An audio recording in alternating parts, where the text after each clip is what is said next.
Hello everyone, कैसे हैं आप लोग। मेरी अगर बात करें तो मैं अच्छी हूँ। इस वीडियो के साथ मैं हूँ फिर से हाजिर। और इस वीडियो के थ्रू हम एक इनिशिएटिव जो है उसको हम स्टार्ट करने वाले हैं आज। इनिशिएटिव यानी क्या? सो अभी सभी को जैसे पता है कि सीए फाउंडेशन का जनवरी में अटेम्प्ट है और कई बच्चे ऐसे हैं जो अकाउंटिंग के कुछ टॉपिक्स को लेकर काफ़ी स्ट्रगल करते हैं। स्ट्रगल नहीं भी करें तो उनका कॉन्फिडेंस जो है वो बहुत ज़्यादा अच्छा नहीं होता उन टॉपिक्स को लेकर। तो इस इनिशिएटिव में हम बेसिकली करने क्या वाले हैं? इस इनिशिएटिव में हम उन सारे टॉपिक्स को टारगेट करेंगे जो सीए फाउंडेशन में अकाउंटिंग में किसी भी बच्चे को नर्वस करते हैं या फिर पूरे कवरेज में पूरे सिलेबस में वो ऐसे टॉपिक्स हैं जो उनको कहीं ना कहीं कॉन्फिडेंस बूस्ट करने में या कॉन्फिडेंस को बिल्ड करने में कहीं ना कहीं वो अड़चन पैदा करता है। ओके, तो जैसे हमें पता है कि सीए फाउंडेशन में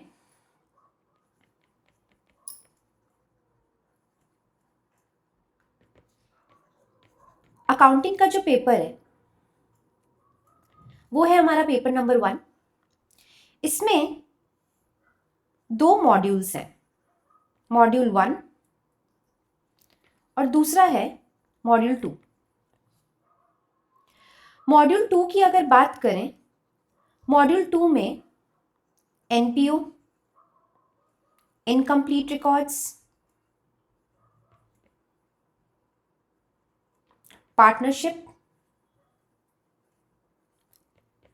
एंड कॉर्पोरेट अकाउंटिंग यानी कि अकाउंटिंग फॉर कंपनीज।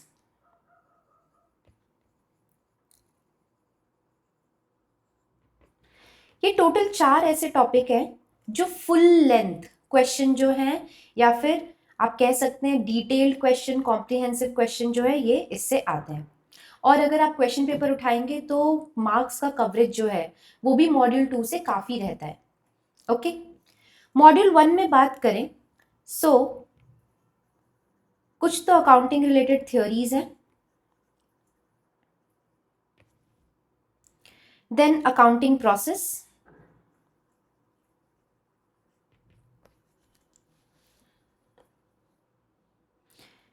इस अकाउंटिंग प्रोसेस में हमारे पास बेसिकली है journal, laser,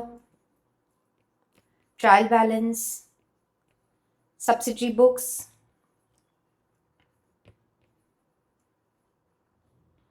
cash book and rectification of errors.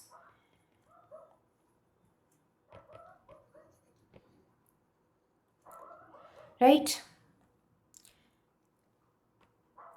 इसके अलावा मॉड्यूल 2 में bank reconciliation statement, inventories, bills of exchange, depreciation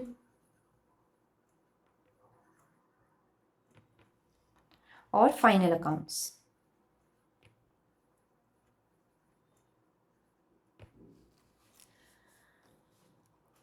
अब अगर हम बात करें मार्क्स कवरेज के हिसाब से या फिर वेटेज के हिसाब से, तो हमारे लिए ये जो चैप्टर्स हैं ये इंडिपेंडेंटली सारे ही इंपॉर्टेंट है। और क्योंकि अभी आईसीएआई का कोई ट्रेंड एज सच सेटअप नहीं दिख रहा है हमें, हर अटेम्प्ट में वो एक नई चीज़ ज़रूर इनकॉर्पोरेट कर रहे हैं, एक नया पैटर्न जो है वो ज़रूर इनकॉर्पोरेट कर रहे हैं। तो कोई भी चैप्टर्स को एकदम छोड़ के जाना सही नहीं है। यस, आप सिलेक्टिव स्टडी कर सकते हो डेफिनेटली, लेकिन वो आपके बाद का पार्ट है। जब आप रिविजन कर रहे हो तब आप ये चीज़ डिसाइड करोगे। फर्स्ट टाइम जब आप कवरेज कर रहे हो तो एक बार तो आपको सारे ही चैप्टर्स पढ़ने हैं, सारे ही टॉपिक्स पढ़ने हैं। ओके, फर्स्ट ये जो है आपका अकाउंटिंग प्रोसेस वाला सेकंड जो पार्ट है, इसमें आपके लिए सब्सिडरी बुक्स और रेक्टिफिकेशन, ये पार्ट पे आपको ज़्यादा फोकस करने की ज़रूरत है। Journal, ledger, trial balance, journal और लेजर ऐसे टॉपिक्स हैं जिससे डायरेक्ट क्वेश्चंस नहीं आते, लेकिन बेसिकली अगर आप कॉर्पोरेट अकाउंटिंग कर रहे हो, आप डेप्रिसिएशन कर रहे हो, आप बिल्स ऑफ एक्सचेंज कर रहे हो तो वहां पे जर्नल्स तो आपको करने ही होते हैं, एंट्रीज। तो basically application point of view से देखा जाए तो जर्नल अप्लाई हो ही जाता है। ऐसे कई टॉपिक्स हैं, फॉर एग्जाम्पल पार्टनरशिप, डेप्रिसिएशन में मशीनरी अकाउंट, जहां पे आप अकाउंट बनाते हो टी शेप्ड अकाउंट, तो वो कुछ और नहीं, लेजर ही है वो। तो इस तरह से जर्नल लेजर जो है वहां पे वो आपसे पूछ लेते हैं, तो इसलिए कोई डायरेक्ट क्वेश्चन एज सच वो नहीं पूछते। ओके, बट अगर आपको बेसिक्स अपना कंप्लीट करना है और आप चाहते हैं कि आप एरर्स कर पाएं या फिर आगे, जैसे मैंने आपको मेंशन किया कि आपको बिल्स ऑफ एक्सचेंज करने के लिए भी जर्नल एंट्रीज आनी चाहिए, डेप्रिसिएशन करने के लिए भी जर्नल एंट्रीज और लेजर आने चाहिए, तो ये आपके बेसिक्स का पार्ट है। अगर ये आपका बहुत ज़्यादा क्लियर नहीं है तो हो सकता है कि जब एप्लीकेशंस हो तो वहां पे आप थोड़े से अटक जाओ, तो आप डेफिनेटली इसको भी कवर करोगे। ओके, मैंने मेंशन किया कि जो ऐसे फुल फ्लेजेड टॉपिक है जहां पर बच्चों को नर्वसनेस होती है, जहां पे उनको थोड़े बहुत डाउट्स होते ही हैं, एक क्वेश्चन बन गया, दो बन गया, तीसरे में अटक जाते हैं, तीन बन गया, पांचवें में अटक जाते हैं, तो रीजन क्या है?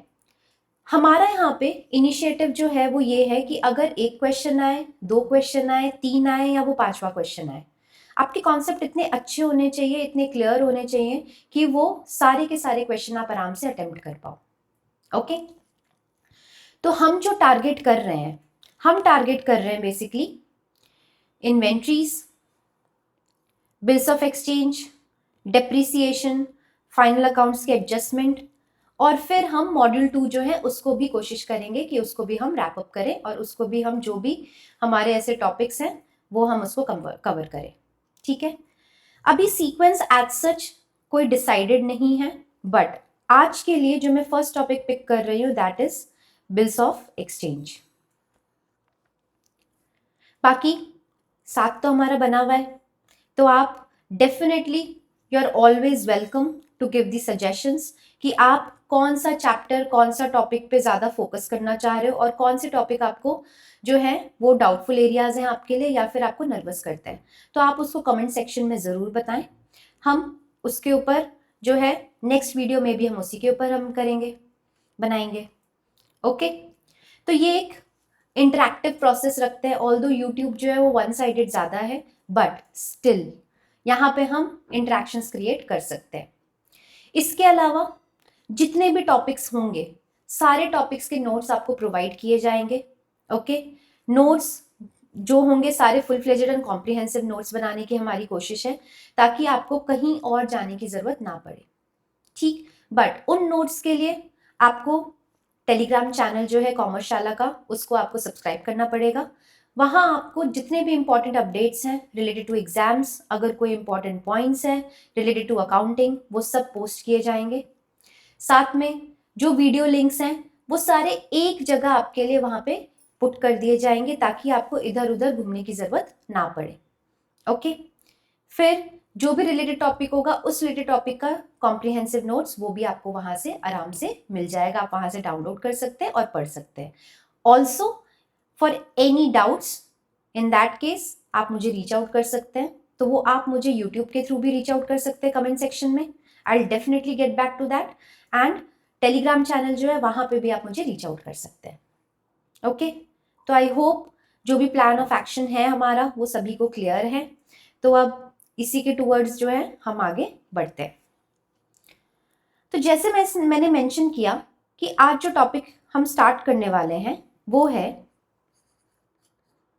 Bills of exchange.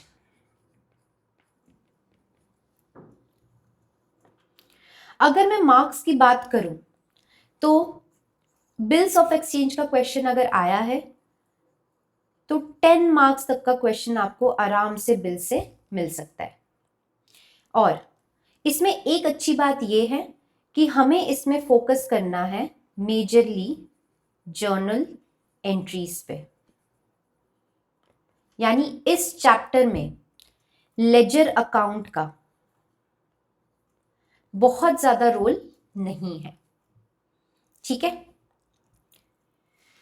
सो जैसे कि हमने यहां पे टॉपिक का नाम लिखा है बिल्स ऑफ एक्सचेंज, हमारे कोर्स में बिल्स ऑफ एक्सचेंज तो है ही, लेकिन साथ में एक टर्म और है जो मेंशन्ड है, that is promissory note. Okay, अब सबसे अच्छी बात यह है कि बिल्स ऑफ एक्सचेंज जो है, इससे रिलेटेड जो भी हमारे कॉन्सेप्ट है, हमारा अकाउंटिंग ट्रीटमेंट है, ये दोनों ही हमें पढ़ना है। बट प्रॉमिसरी नोट जो है उसका हमें सिर्फ और सिर्फ कॉन्सेप्ट पढ़ना है। इसका अकाउंटिंग ट्रीटमेंट जो है वो हमें सीए फाउंडेशन में नहीं पढ़ना है। ठीक है, तो अब देख लेते हैं कि मतलब क्या है इनका। एक ओवरव्यू डिस्कस करते हैं और उसके बाद फिर हम अकाउंटिंग ट्रीटमेंट एंड इवेंट्स पे आगे बढ़ेंगे। ओके, सो अगर बात करें हम बिल्स ऑफ एक्सचेंज की, let's say mister A and mister B. Mister A ने मिस्टर बी को कुछ गुड्स जो हैं वो बेचे वर्थ ₹5 लाख। ओके, अब मिस्टर बी ने मिस्टर ए को कहा, I need some time, I can't pay right now.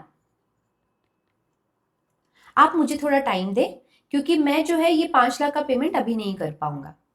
तो मिस्टर ए क्या करेंगे, मिस्टर ए बेसिकली अपने एंड पे वो एक डॉक्यूमेंट क्रिएट करेंगे। ओके, इस डॉक्यूमेंट में वो कुछ बातें जो हैं उसको मेंशन करेंगे। अब वो बातें क्या है, वो बातें ये है that mister B will pay ₹5 lakh in, let's say एक टेन्योर 3 मंथ्स।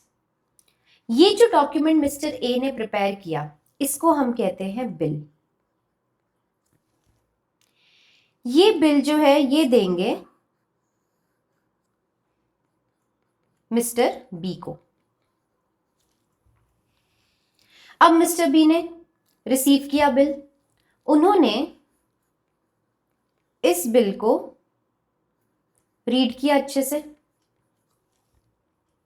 रीड करने के बाद, समझने के बाद इन्होंने क्या किया, इन्होंने दे दिया अपना एक्सेप्टेंस, यानी वो अग्री करते हैं इस टर्म से। जिस मोमेंट, जैसे ही इन्होंने एक्सेप्टेंस दिया तो ये बिल मिस्टर बी के लिए हो गया बिल्स पेबल, क्योंकि उन्हें ये बिल को पे करना है फ्यूचर में, तो इनके लिए हो गया बिल्स पेबल। और मिस्टर ए के लिए हो गया ये बिल्स रिसीवेबल। मिस्टर बी के लिए क्या है ये लाइबिलिटी, तो बिल्स पेबल जो है वो हो जाते हैं आपके लाइबिलिटी। बट मिस्टर ए के लिए क्या हो गया एसेट, तो ये हो गया एसेट। ठीक है, नाउ जो मिस्टर ए है वो कौन थे, मेकर ऑफ बिल, उन्हें हम कहते हैं ड्रॉर। मिस्टर बी कौन थे, एक्सेप्टर ऑफ बिल, तो वो हो गए ड्रॉई। पेमेंट के टर्म में अगर बात करें तो पेमेंट के टर्म में पेमेंट करेगा कौन, पेमेंट बाय बी, तो वो कहलाएंगे pair.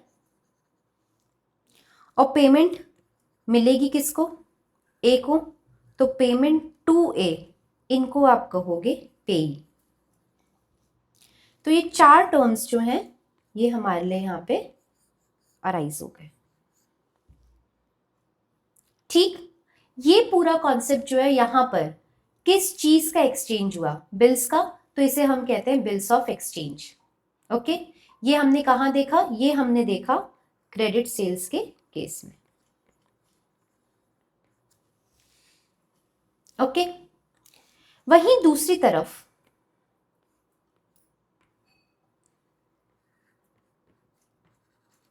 Mister X and mister Y, mister X जो है उन्होंने मिस्टर वाई को कुछ गुड्स बेचे, वो उन्होंने बेचे उनको 1 लाख। मिस्टर वाई ने सेम चीज बोली कि मैं अभी पे नहीं कर सकता, यानी मुझे कुछ टाइम चाहिए, तो ये मैं कैश सेल्स नहीं है, ये मैं क्रेडिट सेल्स की तरह ही ट्रीट कर पाऊंगा।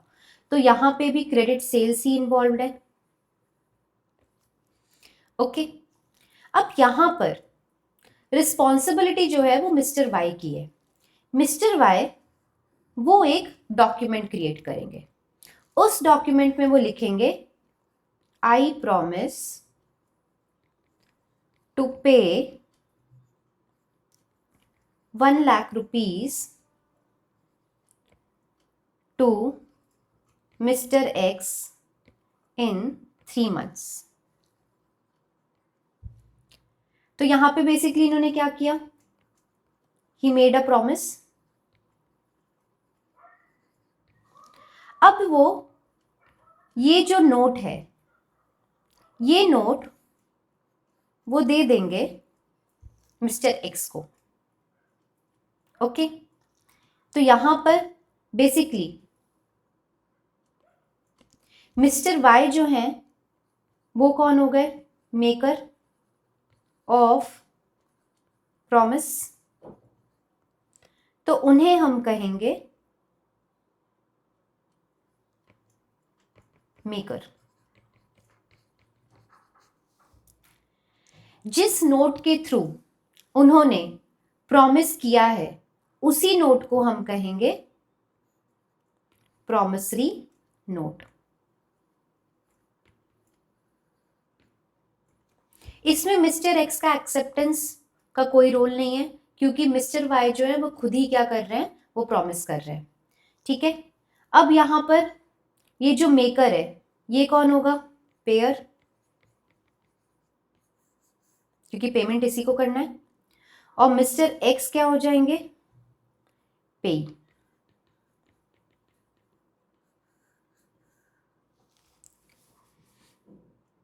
ओके। तो जब ये केस हो तो इसे हम कहते हैं प्रॉमिसरी नोट। यहां पे बिल का कोई एक्सचेंज नहीं है। ठीक। अब हमारे लिए जो एक पार्ट जरूरी है, दैट पार्ट इज डिफरेंस। जैसे मैंने अभी बताया, प्रॉमिसरी नोट का कोई अकाउंटिंग ट्रीटमेंट जो है वो हमें नहीं पढ़ना है, लेकिन डेफिनेटली आपको बिल्स ऑफ एक्सचेंज और प्रॉमिसरी नोट का या तो डिफरेंस आ सकता है या फिर प्रॉमिसरी नोट के बारे में लिखने आ सकता है। तो अब हम क्या करने वाले हैं, अब हम करने वाले हैं प्रॉमिसरी नोट और बिल्स ऑफ एक्सचेंज के डिफरेंसेस को यहाँ पे स्टेट। ठीक है। तो सबसे पहले promissory note, bills of exchange में it is an order of payment. ये एक ऑर्डर ऑफ पेमेंट होता है, right. Second, it is a promise of payment. इसमें पेमेंट के रिगार्डिंग प्रॉमिस किया जाता है, कोई इंस्ट्रक्शन, कोई डायरेक्शन, कोई ऑर्डर नहीं है। यहां पे देयर आर 3 पार्टीज इन्वॉल्व। अब 3 पार्टीज कौन, ऊपर तो मैंने 2 ही बताए हैं, ड्रॉर, ड्रॉई। ओके। तो अब इसके लिए मैं आपको यहां पे एक्सप्लेन करती हूं। Let's say mister C, mister सी जो है उन्होंने मिस्टर ए को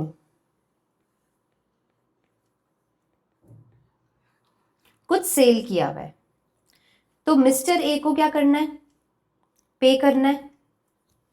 ओके। मिस्टर ए ने बोला अभी मेरे पास पैसे नहीं है, मैं आपको 3 महीने के बाद पैसे दे दूंगा, क्योंकि मुझे मिस्टर बी से पैसे लेने हैं और मिस्टर बी जब मुझे दे देंगे तो फिर मैं आपको दे दूंगा। ओके। तो ये एक सिनारियो है। अब आप मुझे एक बात बताओ, मिस्टर बी पहले मिस्टर ए को दें, फिर मिस्टर ए जो है वो मिस्टर सी को दें, इससे बेटर क्या है कि दोनों में 3 महीने ही है ना ड्यू डेट, और दोनों में अमाउंट लेट से 5 लाख इन्वॉल्व है, ठीक है। तो आप क्या बोलोगे, आप मिस्टर सी को ये बोल सकते हो कि मिस्टर बी जो है वो मुझे 3 महीने के बाद ये पैसा देने वाले हैं, तो आप जाके ड्यू डेट जब आएगी यानी कि 3 मंथ जब खत्म हो जाएंगे तो मेच्योरिटी पे जाके आप मिस्टर बी से डायरेक्टली वो पैसा रिसीव कर लो, ओके। तो ऐसा हो सकता है। तो अगर ये केस है तो यहाँ पे अब आप मुझे बताओ, ड्रॉर कौन है, बिल्स बनाए किसने, ए ने, उस पर तो कोई इफेक्ट नहीं आया। एक्सेप्ट किसने किया, बी ने, यानी वो ड्रॉ ही है, उस पर भी कोई इफेक्ट नहीं आया। लेकिन पेमेंट टर्म्स के हिसाब से अगर देखा जाए, पेमेंट कर कौन रहा है, मिस्टर बी, उस पर तो कोई इफेक्ट नहीं आया, यानी ये 3 चीज इंटैक्ट रहे। लेकिन यहाँ पे अब पेमेंट हो किसको रही है, क्या मिस्टर ए को हो रही है, नहीं, किसको हो रही है, मिस्टर सी, यानी कि कोई तीसरा पार्टी, थर्ड पार्टी, राइट। तो अब यहाँ पे ये पे ही नहीं हुआ, बल्कि ये हमारा कौन हो गया, पे। तो अब 3 पार्टीज इन्वॉल्व हो गए, ड्रॉर, ड्रॉई और पे, ठीक है। इस वजह से हमने वहां नीचे लिखा कि इसमें 3 पार्टीज जो हैं वो इन्वॉल्व होते हैं। इसका डिटेल अभी हम आगे और पढ़ेंगे, हमें इवेंट्स पढ़ने हैं, तो जब हम सिचुएशंस एंड इवेंट्स पढ़ेंगे तो आपको और ज्यादा क्लैरिटी आ जाएगी, okay. For now there are 3 parties, पहला ड्रॉर, दूसरा ड्रॉई, तीसरा पे। ड्रॉर जो है वो पे ही हो सकता है, ड्रॉई जो है वही पेयर रहेगा। तो यहाँ पे 3 पार्टीज हैं ये।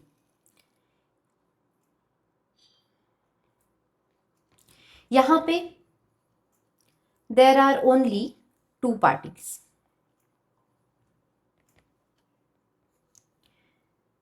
पहला है मेकर जो प्रॉमिस करता है, प्रॉमिसरी नोट बनाता है, और दूसरा होता है पे, और ये मेकर ही होता है पेयर,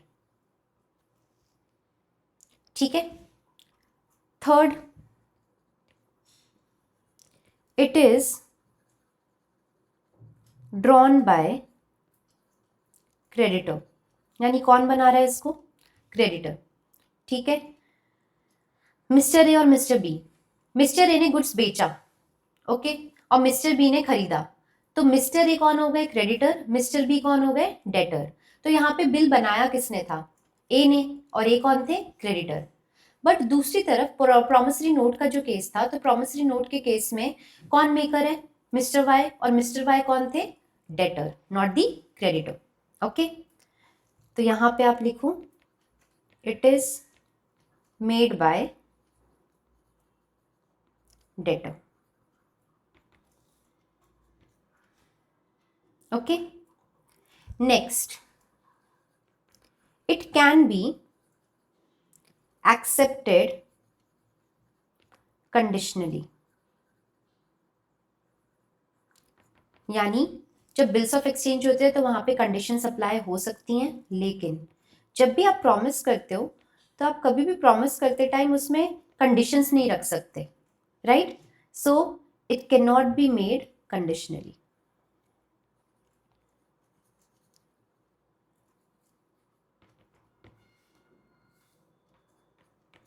नेक्स्ट, इसमें जो नोटिस होता है डिसऑनर का,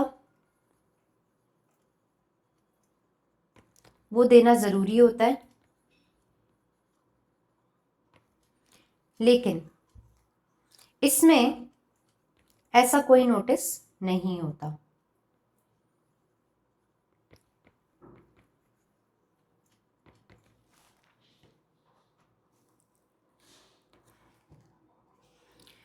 बिल्स जो होते हैं, it is paid by acceptor, यानी कि ड्रॉई,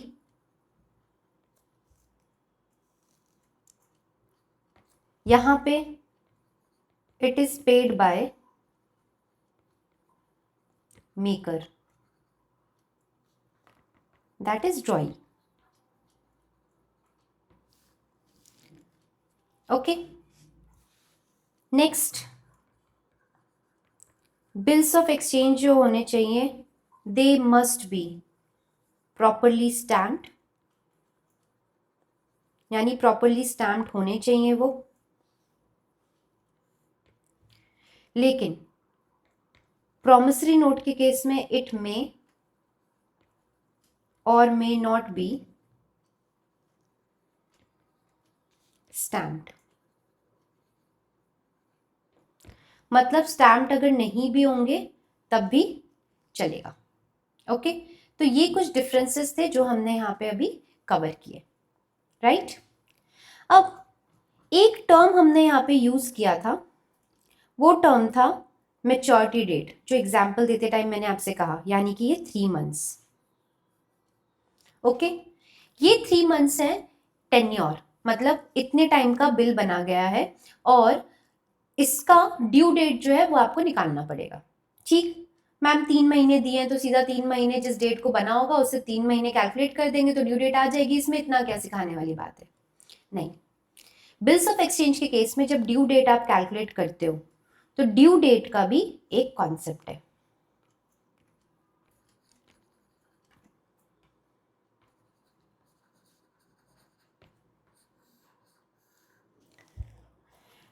ड्यू डेट का मतलब आपको पता ही है ऑलरेडी, ऐसा एक फ्यूचर डेट जो कि डिसाइड किया जाता है फॉर द पेमेंट या फिर on which payment is to be made. मतलब ऐसा फ्यूचर डेट जिस दिन पेमेंट किया जाएगा वो कहलाता है आपका ड्यू डेट। तो ये होता है बेसिकली जो भी पीरियड ऑफ बिल है।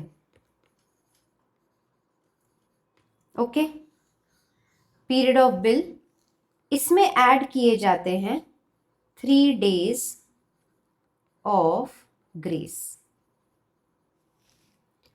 ठीक, ये पीरियड ऑफ बिल जो है ये मंथ में भी हो सकता है या फिर डे में भी हो सकता है, ये क्वेश्चन टू क्वेश्चन डिपेंड करता है। ओके, नाउ एक point, while determining due date, यानी जब आप ड्यू डेट कैलकुलेट कर रहे हो, we should exclude the date of bill,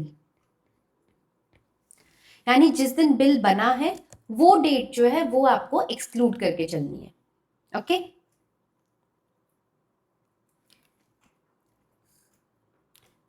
now let's say अगर जो आपकी ड्यू डेट है पेमेंट की, if that due date falls on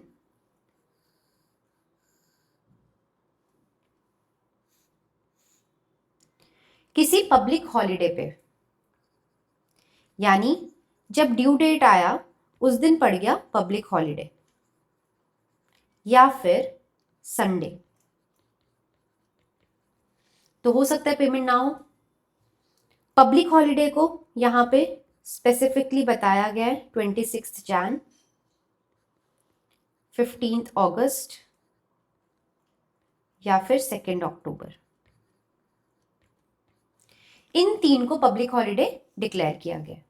अगर ड्यू डेट इनमें से किसी दिन को फॉल कर रही है तो बिल तो आपने पहले ही बना लिया है, आपने पीरियड ऑफ बिल भी पहले डिसाइड कर लिया है, तो 3 महीने तो प्लस 3 दिन, ये भी आप पहले से आइडेंटिफाई कर लोगे कि कौन सी तारीख को आपको पैसे मिलने वाले हैं, और वैसे भी पैसे मिलने वाले हैं तो इसका हिसाब तो आप रखोगे ही रखोगे, राइट। तो अगर ऐसा कोई सिनेरियो है तो उस केस में जो ड्यू डेट होगी वो होगी आपकी 1 डे बिफोर, क्योंकि ये तारीख चेंज नहीं होते। हर साल 26 जनवरी को ही आता है, हर साल इंडिपेंडेंस डे 15 अगस्त को ही आता है, वो चेंज नहीं होता, राइट। बट लेट्स से आपकी कोई ड्यू डेट किसी इमरजेंसी ऑफ पे पड़ गई, मतलब पहले से डिसाइडेड नहीं था लेकिन जो ड्यू डेट है उस दिन कोई इमरजेंसी ऑफ है। ओके, या फिर कोई सडन हॉलिडे पड़ गया, जो कि आपको पहले से नहीं पता था लेकिन अब वो पड़ गया है, तो अब आप क्या करोगे? तो उस केस में 1 डे आफ्टर। ओके, तो ये हो जाएगा आपका उस केस में ड्यू डेट। ठीक है, अब यहां पे हम लेते हैं एक एग्जाम्पल।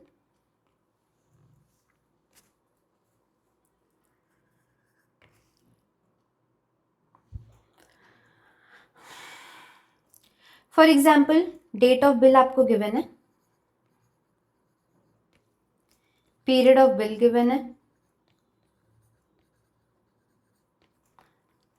और उसके बेसिस पे ड्यू डेट फाइंड आउट करनी है। Date of bill is 1 January 2025. Period of bill is 3 months. Second, 16th June 2025. Period of bill is 30 days. Next, 12th July. Period of bill is 1 month. और 12th November. Period of bill is 147 days. हमें calculate करना है यहाँ पे due date. तो अगर first case की बात करें 1 जनवरी, ओके, तो 1 जनवरी अगर है हमारे पास, ये हमारी बिल डेट है। ठीक, अब इससे बोला गया 3 महीने, यानी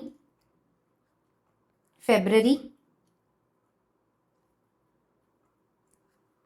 मार्च, अप्रैल, मई। 3 महीने कहाँ होंगे? ये हो गया पहला महीना, ये हो गया दूसरा महीना, और ये हो गया तीसरा महीना। ठीक है, तो बेसिकली क्या हुआ? तो बेसिकली 1 जनवरी से 1 फरवरी तक 1 महीना, फिर 1 फरवरी से 1 मार्च तक दूसरा महीना, ओके, और 1 मार्च से 1 अप्रैल तक तीसरा महीना। ठीक है, प्लस 3 डेज ऑफ ग्रेस। तो 1 अप्रैल में 3 ऐड कर दो तो क्या हो जाएगा? 4 अप्रैल 2025। ओके, 16 जून की अगर बात करें, नाउ 16 जून जो है फिर है आपका 1 जुलाई ले लो और 1 अगस्त ले लेते हैं। ठीक, तो ये है आपका बिल डेट। अब यहाँ पे मंथ के बेसिस पे बात नहीं हो रही, यानी 16 to 16 नहीं लेंगे हम। अगर 1 मंथ लिखा होता तब हम क्या करते, 16 जून से 16 जुलाई, लेकिन यहाँ पे क्या लिखा है, डेज। तो अब आप क्या करोगे, 16 से डेज काउंट करोगे, बट आपको 16th वाले तारीख को इसको आप माइनस करके चलोगे। तो आप इसको बहुत आसानी से कर सकते हो। कैलकुलेटर उठाओ, कैलकुलेटर पे आप देख लो जून में कितने डेज होते हैं। तो जून में हमारे पास होते हैं 30 दिन। 30 में से आप माइनस कर दो कितने तारीख को बिल आपका बना, यानी 16। तो कितना बचा आपके पास, 14। तो जून के ये 14 डेज तो हो गए आपके पास, पर आपका टोटल डेज कितने हैं, 30। तो अब 30 में से 14 हटाया तो कितना बचा आपके पास, 16। यानी जुलाई से अगर आप काउंट करोगे तो 16 जुलाई तक, यहां तक आपका हो रहा है 30 दिन। पर इसमें हमें ऐड क्या करना है, 3 डेज ऑफ ग्रेस। तो बेसिकली क्या हो गया, 16 के बाद 17, 18, 19, तो ये हो गया आपका 19 जुलाई 2025। Okay, next is 12 July 2025।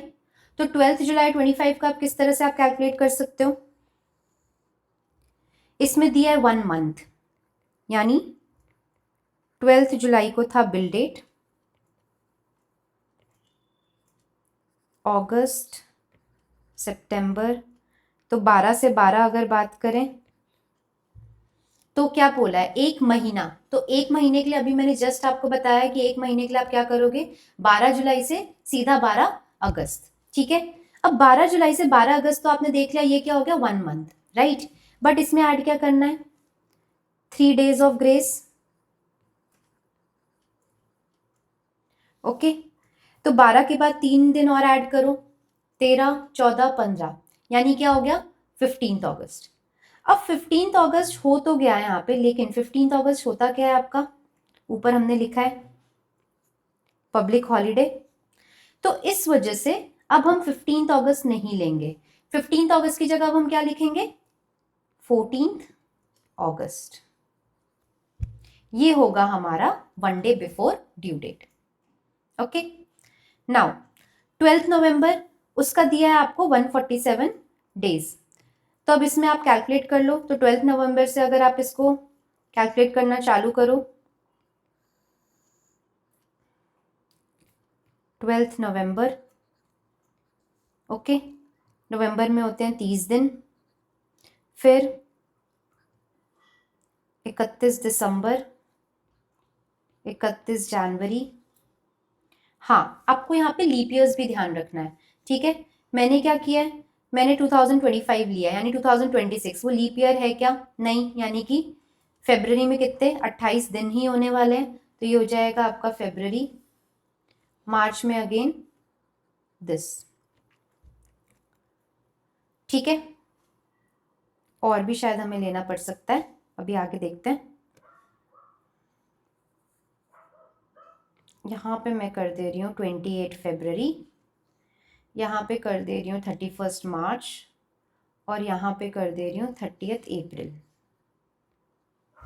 Okay. अब 12 नवंबर से 30 नवंबर, तो आप कैलकुलेटर पे लिखो 30, क्योंकि नवंबर में कितने होते हैं डेज, 30, उसमें से माइनस करो 12, यानी ये डे भी एक्सक्लूड कर दिया आपने, बचा कितना, 18। तो यहाँ पे है आपके पास 18 डेज। फिर दिसंबर से काउंट कर लो, 1 दिसंबर से 31, 31, जनवरी में 31, फरवरी में 28, मार्च में 31। इसका अब हमें क्या कर लेना है, इसका अब हमें कर लेना है टोटल। कैलकुलेट करने पे जब आप यहाँ के 18, 31, 31, 20 और 31 करोगे तो ये आपका टोटल आएगा 31 मार्च तक 139 डेज। हमारा पीरियड क्या था, 147 डेज। तो अब 147 माइनस 139, ये आप कर लो, तो ये आ गया 8 डेज, यानी 8 अप्रैल। यहाँ पे 147 डेज जो हैं वो आपके हो जा रहे, ठीक है। बट इसमें आप ऐड करोगे प्लस 3 डेज, यानी 9, 10, 11। तो यहाँ पे हमारे पास जो ड्यू डेट हो जाएगी वो हो जाएगी 11 अप्रैल 2026, ओके। सो आई होप आपको ये वाला कॉन्सेप्ट क्लियर है कि ड्यू डेट कैसे कैलकुलेट करनी है आपको, और साथ में प्रॉमिसरी नोट और बिल्स ऑफ एक्सचेंज के क्या डिफरेंसेस हैं, ओके। अब नेक्स्ट क्लास में जो हम करने वाले हैं, नेक्स्ट क्लास में हम करेंगे टाइप्स ऑफ बिल्स, यानी बिल्स कितने टाइप के होते हैं, ये हमारा नेक्स्ट पार्ट होगा कवर, और इसको हम करेंगे हमारे session number 2 of bills of exchange, okay. So तब तक आप प्रैक्टिस करें। अगर आपके कोई डाउट्स हैं, कोई क्वेश्चंस हैं, तो आप प्लीज़ उसको कमेंट सेक्शन में पोस्ट करें। I will definitely get back to that. And feedback अगर कोई है, अगर आपको चाहिए कि कुछ अप्रोच में आपको चेंजेस करने हैं, या फिर आपको चाहिए कि मैं और एग्जांपल्स आपको दूसरी तरह से एक्सप्लेन करूं पर्टिकुलर टॉपिक को लेकर, तो आप डेफिनेटली उसको भी पोस्ट कर सकते हैं। कोई क्वेश्चंस आपके हैं तो आप उसको पोस्ट कर सकते हैं। इसके अलावा जैसे मैंने वीडियो की शुरुआत में कहा था, एक टेलीग्राम चैनल है नेम्ड एज कॉमर्सशाला, उसकी लिंक जो है उसको मैं कमेंट में पिन कर दूंगी, आप उसको भी ज्वाइन कर सकते हैं, और आपके जो भी डाउट्स हैं या फिर जो भी चीज़ें आप वहाँ पे भी मेरे साथ इंटरेक्ट कर सकते हैं, ओके। सो आज के लिए रखते हैं इतना, और मिलते हैं फिर कल नेक्स्ट वीडियो में।